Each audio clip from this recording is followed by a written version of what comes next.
நறுமலர் தீபம் வலைவழி ஆசிரியர் சொந்தங்களுக்கு வணக்கம். இன்னைக்கு நம்ம பார்க்கக்கூடிய மிக முக்கியமான ஒரு வீடியோ என்ன அப்படின்னா 90 நாட்களில் கல்லூரி பேராசிரியர் தேர்வில் வெற்றி பெறுவது எப்படி, இதுதான் நம்ம பார்க்க போகிறோம். அது எப்படிங்க சார் 90 நாட்களில் வெற்றி பெற முடியுமா அப்படின்னு சொன்னால், நீங்கள் சரியான திட்டமிடுதல் உங்களிடம் இருந்தது அப்படின்னு சொன்னால் சொல்லி வச்ச மாதிரி நம்மளால் அந்த தேர்வில் வெற்றி பெற முடியும். என்ன காரணம் அப்படின்னு பார்த்தீங்கன்னா, நமக்கு ஹையர் எஜுகேஷன் மினிஸ்டர் சம காலகட்டத்தில் போன வாரத்தில் 2 பேட்டி கொடுத்துருக்காரு. இந்த 2 பேட்டியிலுமே என்ன சொல்லியிருக்காரு அப்படின்னு பார்த்தீங்கன்னா, ஜூன் மாதத்தில் தேர்வு அப்படின்னு சொல்லியிருக்காரு. நாம் ரொம்ப ஆவலாக எதிர்பார்த்துட்டு இருந்த இந்த டிஎன் செட் தேர்வும் நடந்து முடிஞ்சிருச்சு. அடுத்ததான் என்ன அப்படின்னா, எப்போ ரிசல்ட் தான் வெயிட் பண்ண போகிறோம். அந்த ரிசல்ட் முடிவு வந்த உடனே அடுத்ததான் நம்ம என்ன அனௌன்ஸ் பண்ண போகிறாங்க அப்படின்னாக்க, கல்லூரி பேராசிரியர் தேர்வுக்கான விஷயம் தான் அனௌன்ஸ் பண்ண போகிறாங்க. அதனால் இன்றிலிருந்து ஏறத்தாழ ஒரு 90 நாட்கள் அவ்வளோதான். இந்த 90 நாட்களில் நீங்கள் எப்படியெல்லாம் படிக்கணும் அப்படின்றதுக்கு நான் ஒரு 6 பாயிண்ட்ஸ் நான் இந்த இடத்துல சொல்ல போகிறேன். நிச்சயமாக இந்த 6 பாயிண்ட்ஸ் நீங்கள் கடைபிடிச்சிங்க அப்படின்னு சொன்னால் உங்களுடைய படிப்பில் கண்டிப்பாக ஒரு பெரிய அளவுக்கு ஒரு மாற்றம் இருக்கும் அப்படின்றதுல எந்த விதமான சந்தேகமும் இல்லை. அந்த அடிப்படையில் முதலாவதான ஒரு விஷயம், நான் சொல்கிற விஷயம் என்ன அப்படின்னு பார்த்தீங்கன்னா, நேர மேலாண்மை. இன்றைக்கி பெரும்பாலான மக்கள் எடுத்த உடனே எதில் மூழ்கி கிடக்கிறாங்க அப்படின்னு பார்த்தீங்கன்னா, சோசியல் மீடியாவில் தான் மூழ்கி கிடக்கிறாங்க. இந்த சோசியல் மீடியாவில் நீங்கள் ஒரு நாளைக்கு, அதாவது காலையில் தூங்கி எந்திரிச்சதுலேருந்து இரவு படுக்க போகிற வரைக்கும் எவ்வளவு நேரத்தை வீணாக்குறீங்க அப்படின்ற முதல் விஷயத்தை நீங்கள் பட்டியல் போட்டிங்க அப்படின்னு சொன்னால், எந்தெந்த இடங்களிலெல்லாம் நீங்கள் வீணாக்குகிறீர்களோ அதையெல்லாம் கட் பண்ணிங்க அப்படின்னு சொன்னாலே தேர்வில் நிச்சயமாக நீங்கள் வெற்றி பெறத்துக்கு நிறைய வாய்ப்பு இருக்குங்க. இது முதல் விஷயம். ரெண்டாவது பார்த்தீங்க அப்படின்னா, காலேஜ் டிஆர்பியில் இருக்கக்கூடிய பெரிய நெகட்டிவ் என்ன அப்படின்னு பார்த்தீங்கன்னா, நீங்கள் எந்த சப்ஜெக்டாக இருந்தாலும் சரி, நீங்கள் physics, maths, chemistry, botany, zoology, Tamil எந்த பாடமாக இருந்தாலும் உங்களுக்கு கட்டுரை அப்படின்னு சொல்லக்கூடியது ஒன்று இருக்குது. இந்த கட்டுரையை பொறுத்த வரைக்கும் 8 கேள்விகள் கொடுத்து 5 கேள்விகள் எழுத சொல்கிறாங்க. அந்த 5 கேள்விகள்லையும் நீங்கள் குறைஞ்சபட்சம் 24 நிமிஷத்துக்குள்ளே ஒரு கேள்வியை எழுதியே ஆக வேண்டிய ஒரு கட்டாயத்துக்குள்ளே இருக்கீங்க. அப்போ 24 நிமிடத்திற்குள்ளாக ஒரு கேள்வியை நீங்கள் ஒரு 2 பக்கம் அல்லது 3 பக்கம் முடிக்கணும் அப்படின்னா அதற்கு பயிற்சி இல்லாமல் எதுவுமே பண்ண முடியாதுங்க. அதனால் இன்றிலிருந்து கையெழுத்து பயிற்சி தொடர்ந்து என்ன செய்யுங்க அப்படின்னா, ஒரு பக்கத்துக்கு எழுதி பாருங்கள். உங்களுடைய கையெழுத்து உங்களுடைய தானா, அல்லது பிஜி படிக்கும்போது இருந்த கையெழுத்து இப்போ இருக்கா, எம்ஃபில் படிக்கும்போது இருந்த கையெழுத்து இப்போ இருக்கா, பணி அனுபவத்துக்கு பின்னாடி எல்லாமே சோசியல் மீடியா அப்படின்ற மாதிரி போயிடுச்சு. திறன்பேசிக்குள்ளேயே நம்ம மூழ்கி போயிட்டோம், கணினிக்குள்ளேயே நம்ம மூழ்கி போயிட்டோம். டைப் பண்ணுறதா எல்லாமே எழுதுறதை விட அதிகமாக டைப் பண்ணுறதா இருக்குது.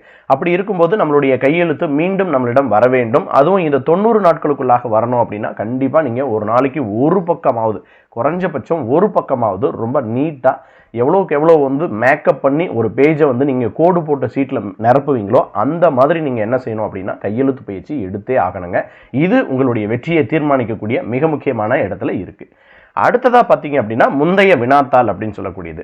கடந்த 10 ஆண்டுகளாக நடைபெற்ற யூஜிசியில் 10 ஆண்டுனா 20 வினாத்தாள்கள் உங்களுக்கு கிடைக்கும். யூஜிசி பேப்பர் 2, பேப்பர் 3 அப்படின்ற 2 பேப்பர் இருக்கும்.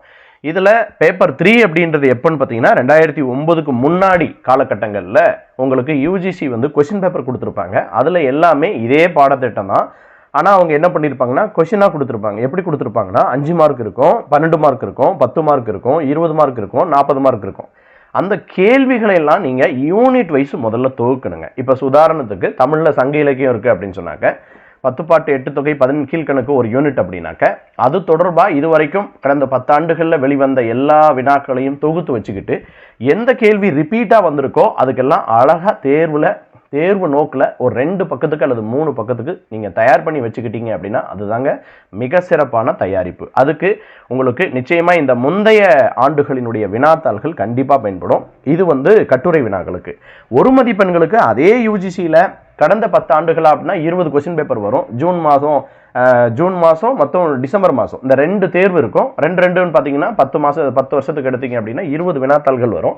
இந்த 20 வினாத்தாள்களை சரியாக ஃபாலோ பண்ணி எந்தெந்த மாதிரி கேட்டிருக்காங்க, என்னென்ன வகையில் கேட்டிருக்காங்க அப்படின்றத நீங்கள் கணிச்சுக்கிட்டே வந்தீங்க அப்படின்னு சொன்னால் ரொம்ப ஈஸியாக பாஸ் பண்ணுறதுக்கு நிறைய வாய்ப்புகள் இருக்குங்க. இது ஒரு மெத்தடுங்க. அடுத்ததாக பார்த்தீங்க அப்படின்னா, பாட நூல்களை தொகுத்தல். மிக முக்கியமான நமக்கு பாடத்திட்டங்களில் என்னென்ன நூல்கள் வருது, அந்த நூல்களில் நமக்கு கிடைக்காத நூல்கள் என்னென்ன, பிடிஎஃபாக எத்தனை நூல்கள் இருக்குது, எவ்வளோ ஜெராக்ஸ் போடணும், எங்கே மெட்டீரியல் வாங்கணும், எங்கே மெட்டீரியல் கொடுக்குறாங்க, அந்த மெட்டீரியல் ஒர்த்தாக இருக்கா, வெறும் ஃபஸ்ட் பேப்பருக்கு மட்டும்தான் இருக்கா அல்லது செகண்ட் பேப்பருக்கும் கொடுத்துருக்குறாங்களா, அல்லது இந்த கட்டுரை வடிவம் கொடுத்துருக்காங்களா, வெறும் 1 மார்க் மட்டும் கொடுத்துருக்காங்களா அப்படின்னு சொல்லிட்டு என்னென்ன மெட்டீரியல் கிடைக்குதோ அந்த மெட்டீரியல் எல்லாத்தையும் வந்து நீங்கள் கேதர் பண்ணியே ஆகணும். சொல்லப்போனால் இதுதான் முதல்ல வரணும்.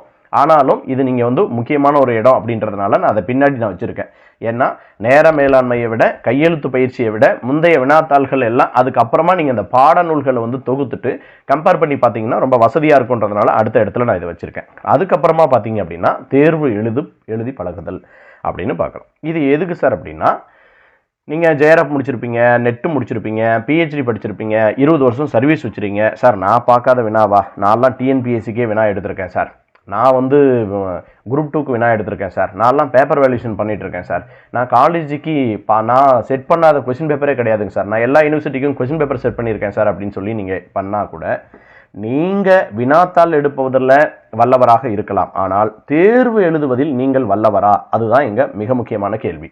ஏன்னா பிஜிடிஆர்பிக்கு படிச்சுட்டு இருக்கக்கூடிய நம்ம மக்கள் அவங்க 1 மார்க் எப்படி எடுக்கிறது அப்படின்னு ரொம்ப நல்லா அவங்களுக்கு தெரியும். ஆனால் காலேஜ் டிஆர்பியில் இருக்கிறவங்க கடந்த சில வருடங்களாக நம்ம 7.5 வருஷம் சர்வீஸ் வேணும், 7.5 வருஷம் சர்வீஸ் வேணும் அப்படின்ற இந்த அடிப்படையில் தான் நம்ம வந்து பார்த்துட்டு வந்தோம். ஆனால் முதல் முறையாக திடீர்னு தேர்வு வச்சதுனால இந்த தேர்வை நம்ம சரியாக பார்த்துருக்க மாட்டோம். அதனால் கண்டிப்பாக நீங்கள் 1 மார்க் தேர்வு எழுதி பார்க்கணும். எவ்வளோ இருக்கோ இந்த யூஜிசி கொஸ்டின் பேப்பர்லாம் எடுத்து வச்சுக்கிட்டு சமீபத்தில் நடந்த டிஎன் செட்டு வினாத்தாளை வந்து இன்னும் 2-3 நாளில் கீ விட்டுருவாங்க. அதை வந்து அந்த கொஸ்டின் பேப்பர் விட்டுருவாங்க. அதை வந்து பிரிண்ட் அவுட் எடுத்து வச்சுக்கிட்டு கீயை வந்து வச்சுக்கிட்டு எந்த மாதிரியான கேள்விகள் வந்திருக்கு, எந்தெந்த யூனிட்லேருந்து அதிகமான கேள்விகள் வந்திருக்கு, எந்த யூனிட்டுக்கு மிக முக்கியத்துவம் கொடுத்துருக்காங்க, எந்த யூனிட்டுக்கு கொடுக்கல.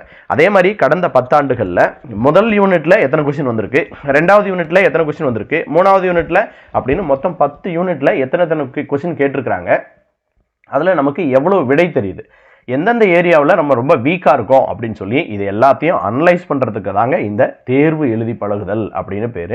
ஏதாவது ஒரு இடத்துல நிச்சயமாக நீங்கள் டெஸ்ட் பேட்ச் வந்து அட்டன் பண்ணியே ஆகணும். ஏன்னு சொன்னால் நீங்கள் இந்த தேர்வு எழுதுவதற்கு அவங்க தான் பயிற்சி கொடுப்பாங்க. நமக்கு தெரிஞ்ச விஷயங்களை நாமளே எழுதுறது வேற. இன்னொருத்தர் வந்து உங்களிடம் இருக்கக்கூடிய பிரச்சனைகளை சுட்டி காட்டி இதை இப்படி எழுதுங்க அப்படி எழுதுங்க அப்படின்னு சொல்லி அதை மாற்றிக்கொள்வது என்பது வேற. அதனால கட்டாயமாக நீங்கள் தேர்வு எழுதி பழகிறது அப்படின்றது உங்களுக்கு அடுத்த லெவல் கொண்டு போகிறதுக்கு ஒரு பெரிய மாற்றமாக இருக்கும். அடுத்து கடைசியாக நான் சொல்லக்கூடிய விஷயம் உங்களுக்கு பெரிய அதிர்ச்சியாக இருக்கலாம். ஆனால் வேறு வழி இல்லை. என்ன காரணம் அப்படின்னா, நீங்கள் இப்போ என்ன பணி செஞ்சுட்டு இருந்தாலும் சரி, நான் டீச்சராக இருக்கேன் சார், நான் ஹெச்எம்மாக இருக்கேன் சார், நான் வந்து வைஸ் பிரின்சிபலாக இருக்கேன் சார், நான் பிரின்சிபலாக இருக்கேன் சார், நான் டீனாக இருக்கேன், நீங்கள் எந்த வேலையில் இருந்தாலும் அடுத்த 90 நாட்களுக்குள்ளாக நீங்கள் வெற்றி பெறணும் அப்படின்னு சொன்னால் வேறு வழியே கிடையாது. நீங்கள் என்ன பணி புரிந்திருந்தாலும் இனி வரக்கூடிய காலகட்டத்தை, இது நாள் வரைக்கும் கேஸ் இருந்தது, டிஎன் செட் எக்ஸாம் நடக்காமல் இருந்தது, பல சிக்கல்கள் இருந்தது. ஆனால் இனி வரக்கூடிய இந்த 90 நாட்களில் நீங்கள் வேலையை விட்டுத்தான் ஆக வேண்டும். உங்களுடைய பணியை விட்டு விலகி விடுங்கள். அதுதான் உங்களுடைய வெற்றிக்கு 90% ஒரு பெரும் உதவியாக இருக்கும். மேலே நான் சொன்ன நேர மேலாண்மையோ, கையெழுத்து பயிற்சியோ, முந்தைய வினாத்தாள்களை பார்க்குறதோ, பாடநூல்களை தூக்குறதோ, தேர்வு எழுதி பழகிறதோ, இது எல்லாம் ஒரு காரணி. அப்படின்னா இது எல்லாத்த விட 10 மடங்கு 100 மடங்கு பெரிய விஷயம் எது அப்படின்னு பார்த்தீங்கன்னா இந்த வேலையை விட்டு விலகிறதாங்க. ஏன்னா உங்களுடைய பெரும்பாலான நேரம் எங்கே போயிடுதுன்னா செல்ஃப் ஃபைனான்ஸ் காலேஜில் போயிடுது, செல்ஃப் ஃபைனான்ஸ் ஸ்கூலில் போயிடுது. சரிங்களா? அதுக்கப்புறம் அதிகமான நேரம் நீங்கள் சோசியல் மீடியாவில் உங்களுக்கு வெட்டியாக நிறைய பேர்கிட்ட பேசுறது அப்படின்னு சொல்லி நிறைய நேரத்தை வந்து வீணாக்குறீங்க. இது எல்லாத்தையும் சரியாக கட் பண்ணிவிட்டு வேலையை விட்டுட்டு உட்காந்தீங்க அப்படின்னு சொன்னால், ஒரு நாளைக்கு இவ்வளோ நேரம் நான் வாசிக்கணும், இவ்வளோ நேரம் நான் கட்டுரை எழுதி பழகணும், இவ்வளோ நேரம் என்னுடைய நண்பர்களோடு கலந்துரையாடல் பண்ணணும், நீங்கள் ஏதாவது கிளாஸ் அட்டன் பண்ணுறீங்கன்னா அந்த கிளாஸுக்கு இவ்வளோ நேரம் நான் ஒதுக்கணும், அதே மாதிரி 1 மார்க்கு பழைய கொஸ்டின் பேப்பரை வச்சு கம்பேர் பண்ணுறதுக்கு இவ்வளோ நேரம் நான் இது பண்ணணும், இது வரைக்கும் நான் படிக்காத புதிய பகுதிகள் ஏதாவது இருந்துச்சுன்னா, இது நாள் வரைக்கும் நான் பார்க்காத புதிய பாடத்திட்டங்கள் ஏதாவது இருந்துச்சுன்னா அந்த பாடத்திட்டங்களை படிக்கிறதுக்கு நான் இவ்வளோ நேரம் அப்படின்னு சொல்லிட்டு இவ்வளவு நேரமும் நீங்கள் செலவு பண்ணணும். அப்படின்னா கண்டிப்பாக நீங்கள் வேலையை விட்டு விலகிறத தவிர வேறு எதுவுமே இல்லை. நான் சொல்லி பல ஆசிரியர்கள், முதுகலை தமிழ் ஆசிரியர்கள் வேலையை விட்டு விலகியிருக்காங்க. சார் உங்களுக்கு என்ன சார், நீங்கள் கவர்மெண்ட் ஜாப்பில் இருக்கிறீங்க, நோகாமல் சொல்லிடுறீங்க, ஆனால் எங்களுடைய குடும்ப சூழல் என்னன்னு உங்களுக்கு தெரியுமா, நான் எவ்வளோ பெரிய போராட்டத்தில் இருக்கேன்னு உங்களுக்கு தெரியுமா, நான் எவ்வளோ பெரிய பிரச்சனையில் இருக்கேன்னு தெரியுமா அப்படின்னு நீங்கள் உங்களுடைய மைண்ட் வாய்ஸ் வந்து எனக்கு கேட்குது. ஆனால் நீங்கள் எவ்வளோ பெரிய பிரச்சனையில் இருந்தாலும் இந்த பிரச்சனைகளை எல்லாத்தையும் கொண்டு போய் நம்ம டிஆர்பி கிட்ட சொல்கிறதுனால அவங்க நமக்கு பணி கொடுக்க போகிறது இல்லை. அதனால் இதை நீங்கள் உணர்ந்துக்கிட்டீங்க அப்படின்னு சொன்னால் இன்றைக்கி காலத்துக்கு தகுந்த மாதிரி நாமளும் முண்டி அடிச்சுட்டு முன்னேறணும் அப்படின்னு சொன்னால் நாம் அந்த வேலையை விட்டு தான் ஆகணும். ஏன்னா இந்த சமயத்தில் பெரும்பாலும் தேர்வு ஏப்ரல் 11ஆம் தேதியோட பெரும்பாலான பல்கலைக்கழகங்களில் உங்களுக்கு என்ன பண்ண போகிறாங்க அப்படின்னாக்க இந்த இது முடிய போகுது. அதுக்கப்புறம் வெறும் எக்ஸாம் மட்டும்தான். இந்த சமயத்தில் நீங்கள் ரிலீவ் ஆகிட்டீங்க அப்படின்னு சொன்னாக்க மே மாதம், அதாவது ஏப்ரல், மே, ஜூன் அப்படின்னு சொல்லக்கூடிய இந்த 3 மாதம் பெரும்பாலும் லீவாக இருக்கும். இந்த லீவில் எந்த விதமான எங்கேயும் அங்கே போகிறது இங்கே போகிறது அப்படின்னு சொல்லி எந்த விஷயத்துக்கும் கொண்டாட்டங்கள் எதுவும் இல்லாமல் சரியாக திட்டமிட்டு நான் சொல்கிற மாதிரி உட்காந்திங்க அப்படின்னு சொன்னால் நீங்கள் வெற்றி பெறுவதை யாராலும் தடுக்க முடியாது. இந்த வீடியோ கேட்டுட்டு நீங்கள் சொல்கிறதெல்லாம் சரியாக தான் சார் இருக்குது அப்படின்னு சொல்லிட்டு பேசாமல் நீங்கள் அடுத்த வேலைக்கு வாக்கத்துக்கு நீங்கள் பாட்டுக்கு போயிட்டீங்க அப்படின்னு சொன்னால் இந்த வீடியோ போட்டதில் எந்த விதமான பயனும் இல்லை. அதனால் முதல் விஷயமாக நீங்கள் என்ன செய்யணும் அப்படின்னு சொன்னால் சிலபஸை டவுன்லோட் பண்ணுங்கள். இந்த கொடுக்கப்பட்டிருக்கக்கூடிய எவ்வளவு பாடத்திட்டங்கள் இருக்கிறதோ அந்த பாடத்திட்டங்களை கலெக்ட் பண்ணுங்கள். உங்கள்கிட்ட என்ன இருக்குன்னு பாருங்கள். இல்லாததை உடனடியாக என்ன செய்யுங்க அப்படின்னு சொன்னால் உங்களிடம் வருவதற்கு என்ன பண்ணணுமோ அதை பண்ணுங்கள். அடுத்ததாக உங்களுடைய சோசியல் மீடியாவில் செலவு பண்ணக்கூடிய நேரங்கள், வீணாக செலவு பண்ணக்கூடிய நேரங்கள், இது எல்லாத்தையும் என்ன செய்யுங்க அப்படின்னு சொன்னால் உடனே கட் பண்ணுங்கள். அடுத்து தினமும் கையெழுத்து பயிற்சி. கண்டிப்பாக கட்டுரை எழுதுவதற்கு 24 நிமிஷத்துக்குள்ளே நீங்கள் 3 பக்கம் எழுதணும்னா கையெழுத்து பயிற்சி இல்லாமல் எதுவுமே பண்ண முடியாது. ஒன்று. அதே மாதிரி முந்தைய ஆண்டு வினாத்தாள்களை தொகுத்து வச்சுருங்க.